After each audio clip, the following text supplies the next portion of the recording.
হে আমার প্রিয় রব, আমি সত্যিই খুব ভেঙে পড়েছি। ভেঙে ভেঙে কেমন যেন এক অস্থির মানুষ হয়ে গেছি। আমার জীবনটা আর আগের মতন চলতে পারছে না। সবকিছু কেমন যেন অন্ধকার, দিশেহারা, নিঃশব্দ হয়ে আছে। হাসি মুখে লুকিয়ে রেখেছি এক সমুদ্র কষ্ট। কাউকে কিছু বলি না, কারণ সবাই নিজের মতোই ব্যস্ত। তবে আপনি জানেন রব, আমার ভাঙা মনের প্রতিটা শব্দ। আপনি তো ভালো করেই জানেন আমি কতটা অসহায়। হে আমার রব, আমি আর পারছি না।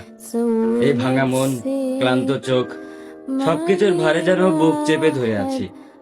আপনার দয়া ছাড়া আমার আর কোনো কিছুই নেই। আমাকে ধৈর্য ধরার তৌফিক দিন। এই কষ্টগুলো সহ্য করার শক্তি দিন। আপনার ফয়সালায় রাজি থাকার হিম্মত দিন। হে আল্লাহ, আমাকে আর কখনোই একা কইরেন না। আপনি ছাড়া কেউই বোঝে না আমার এই নীরব কান্না।